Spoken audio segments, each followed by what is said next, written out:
अस्सलाम वालेकुम दोस्तों, कैसे हैं आप सब लोग। उम्मीद करता हूँ आप सब खैरियत से होंगे। क्या इमरान खान का भी अंजाम भुट्टो फैमिली जैसा होगा? इसका जवाब हाँ भी है, इसका जवाब ना भी है। पहले हाँ पे आ जाते हैं। देखें, भुट्टो साहब को जब फांसी हुई तो वो थोड़ा वक्त देख लें, तारीख देख लें। भुट्टो साहब अमेरिका के खिलाफ थे, या अमेरिका कह लें कि भुट्टो साहब के खिलाफ थे। ठीक। फिर जब मोहतरमा को शहीद किया गया तो मोहतरमा के वक्त भी एक मिलिट्री डिक्टेटर हमारे पास बैठा हुआ था। चलें, उन्होंने सहूलत भी नहीं दी, लेकिन हमारे पास टीटीपी थी। बैतुल्ला मकसूद पे इल्ज़ाम लगता है। मोहतरमा भी बाहर से गारंटीज लेके आई थी, लेकिन उनको भी शहीद किया गया कि वो तालिबानाइजेशन के खिलाफ थी। उनके दो भाई पहले ही शहीद किए गए थे। अब जो ये पीपल्स पार्टी है, ये ले दे के चलती है। कोई कन्फंट्रेशन इन्होंने नहीं की। कितने भी इनके आप ऊपर इल्जाम लगा दें, लेकिन जरदारी साहब कहते हैं हम कितनी लाशें उठाएं। और जब जरदारी साहब ने खुद कहा कि मैं ईंट से ईंट बजा दूंगा, तो दुबई चले गए। माफिया तलाफियों के बाद पाकिस्तान वापस आए। ये भी तारीख है हमारी, बड़ी बुरी तारीख है। नवाज शरीफ साहब ने कहा कि मैं आपसे हिसाब लूंगा। हिसाब ये लिया कि भाई को वजीर आजम कर दिया 2 मरतबा। लेकिन नवाज शरीफ साहब को फिर भी लेजिटमेसी नहीं मिलती, इसलिए बैठे हुए हैं चुपचाप। अब खान साहब का क्या है? खान साहब के साथ वही भुट्टो खानदान जैसा होगा? इसका जवाब है हाँ, हो सकता है, बल्कि हो रहा है। किस तरह? कि खान साहब ने जिस घोड़े पे शर्त रखी थी, वही घोड़ा मुखालफिन ने जीत लिया है। उसको कहते हैं डोनाल्ड ट्रंप। अभी मुशाहिद हुसैन सैयद साहब को मैं उस दिन सुन रहा था, वो कह रहे थे कि जैसे ही ट्रंप साहब जीते तो हमारी एस्टेब्लिशमेंट ने कहा कि भाई इनको निकालें, ये तो आ जाएंगे तो इनकी बात माननी पड़ेगी।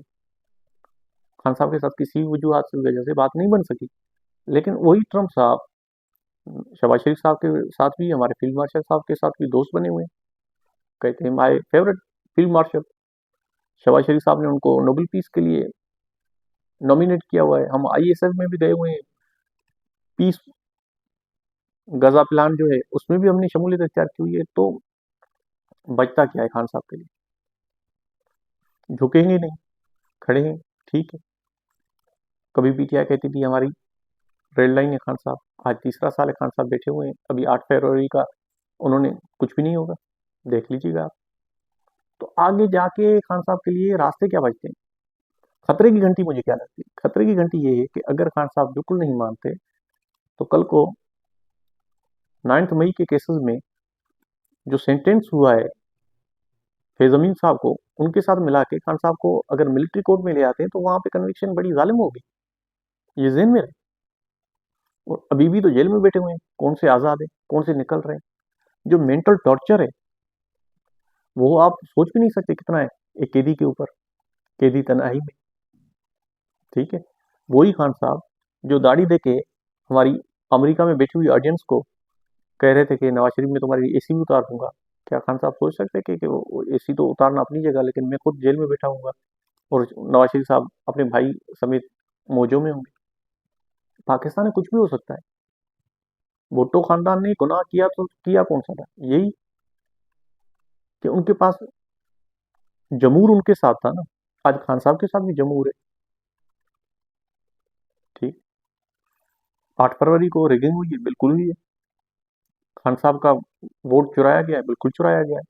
लेकिन हुकूमत चल रही है, चल रही है। जब तक ये रिजीम चल रही है खान साहब को रियायत मुझे तो नजर नहीं आ रही। चले निकलेंगे तो फिर बाद में क्या होगा? देखें, अभी भी ये जो क्लेश चल रहा है, मैं समझ रहा हूँ कि दो शख्सियात का क्लेश है, पर्सनैलिटीज का क्लेश। इंस्टीट्यूशन का खान साहब के साथ कोई क्लेश नहीं है। लेकिन खान साहब अगर इंस्टीट्यूशन तक उस क्लेश को लेके जाते हैं तो फिर खान साहब कभी भी नहीं जीत सकते। ये मैं आपको बता दूं। अगर जुल्फकार अली भुट्टो साहब नहीं हो सकते तो फिर शहीद मोहतरमा बेनजीर भुट्टो साहब की भी मिसाल हमारे पास है। फिर मीर मुर्तजा भुट्टो की भी मिसाल हमारे पास है। फिर हमारे पास शाहनवाज भुट्टो की भी मिसाल हमारे पास है। ये आप भूल जाए। अल्लाह ना करे ऐसे हो। लेकिन खान साहब को रास्ता निकालना पड़ेगा। और यहाँ पे रास्ता तभी हमें निकलता है जब ऊपर से कोई आता है, हमें ऑर्डर देता है कि रास्ता बनाओ। मोहतरमा जब आई थी तो गारंटीज लेके आएंगी, ऐसे तो नहीं आई थी। किस तरह चला। 88 में भी मोहतरमा जब आई तो मोहतरमा ने एस्टेब्लिशमेंट की बातें एक्सेप्ट की, फिर भी 20 महीने चली। अब खान साहब ठीक है, वो दौर नहीं है, सोशल मीडिया है, हमारी टीन एज जनरेशन है, यंग जनरेशन है, जिनके लिए कहा जा रहा है कि 18 से 25 साल कर दें। ये भी खौफ है खान साहब का, बिल्कुल खौफ है। एक अनरेस्ट है, इस रिजीम को लेजिटिमेसी नहीं मिल रही, लोगों में पॉपुलर नहीं है ये रिजीम, लेकिन चल तो रही है ना। क्या खान साहब को ये रिजीम और नुकसान दे सकती है? इससे ज्यादा नुकसान मैं नहीं समझता दे सकती है। लेकिन जेल में तो बैठे हुए हैं, मेंटल टॉर्चर में तो है, कोई रास्ता तो नहीं निकल रहा। रास्ता किसने निकालना है? इसी पीटीआई ने, जो मिलिटेंसी के खिलाफ ऑपरेशन भी नहीं करने दे रही। अब इस बात पे तो मैं भी परेशान हूं कि ये होगा तो फिर होगा क्या। इस वक्त तक टीपीके को जितना रिलैक्सेशन दी गई है, मैं नहीं समझता मिलिटेंसी के खिलाफ खान साहब क्यों नहीं जा रहे। वो एक लंबी तारीख है, जाएंगे तो बड़ा दूर चले जाएंगे। कि एएनपी को वही एक कॉर्नर मीटिंग भी नहीं करने दे रहे थे, पूरा बिलोर खानदान तबाह कर दिया। लेकिन खान साहब वहां से 2013 में जमात इस्लामी के साथ कोलिशन गवर्नमेंट बना के बैठे हुए। ये भी हमारी तारीख है, बड़ी बुरी तारीख है। आज भी एएनपी को कोई वहां पे कंसेशन नहीं मिल रही, लेकिन खान साहब बैठे हुए हैं। खान साहब को तारीख से सीखना पड़ेगा। भुट्टो खानदान कल कल का दिन है, खत्म हो गया, गड़ी खुदा बच जाए, देख लें। इस वक्त जो पीपल्स पार्टी बैठी हुई है, वो कहते हैं जरदारी साहब की कितनी लाशें हम उठाएं, नहीं कर सकते हम कन्फेडरेशन, बस जैसे चल रहा है चलने दी। जुडिशरी खान साहब के साथ है, जुडिशरी को खत्म कर दिया। अब खान साहब के पास वक्त क्या बचा है? 70 अबव है।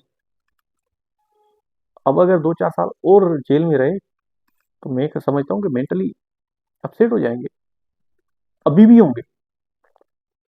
तो ये खान साहब को मैं समझता हूँ कि देखें, आज भी इतनी बड़ी पॉपुलैरिटी है, लेकिन 2-2 महीने नहीं मिलने दिया जा रहा। क्या हो गया, क्या हो जाएगा? बाहर जो बैठे हुए हैं यूट्यूबर्स, वो मुल्क दुश्मनी और क्रिटिसिज्म में फर्क नहीं कर रहे। इंडियन चैनल्स पे बैठ के कह रहे हैं कि ये जो जंग हुई है इंडिया के साथ, ये पाकिस्तान ने खुद जानबूझ के करवाई है। तो ये भी कोई कहने की बात है? क्रिटिसिज्म आप करें, लेकिन मुल्क दुश्मनी और तनकीद में कोई फर्क तो हो।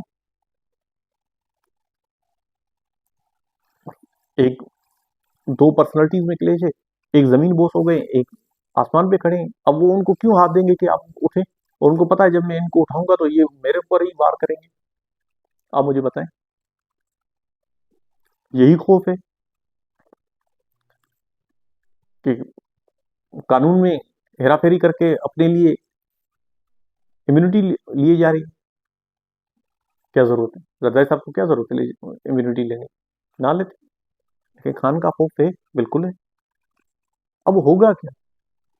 खान साहब को इससे ज्यादा और मैं नहीं समझता कि जमीन बोस कर सकते हैं। जेल में बैठे हुए हैं, अपनी बेगम समेत बैठे हुए हैं। लेकिन यहां से निकलने के लिए सोहेल वड़ाई साहब कभी कभी कहते हैं ना कि मकबूलियत के साथ कबूलियत भी चाहिए। तो कबूलियत के लिए रास्ता निकालना पड़ेगा खान साहब को। इस मुल्क को और दलदल में फंसाने से लोगों को, और ये अनरेस्ट भी तभी खत्म होगी। इस तरह नहीं हो सकता। अगर ये इंस्टीट्यूशन वर्सेस इमरान खान हो गया तो फिर इंस्टीट्यूशन पावरफुल है, इमरान खान साहब पावरफुल नहीं। कितनी भी पॉपुलैरिटी हो, कितने भी लोग उनके साथ हो, मैं नहीं समझता फिर खान साहब जीत सकते हैं। फिर भुट्टो खानदान जैसा ही कॉन्सिक्वेंसेस में देख रहा हूँ खान साहब के साथ। मिलते हैं नेक्स्ट वीडियो में। इस वीडियो को लाइक करें, शेयर करें। Thank you so much.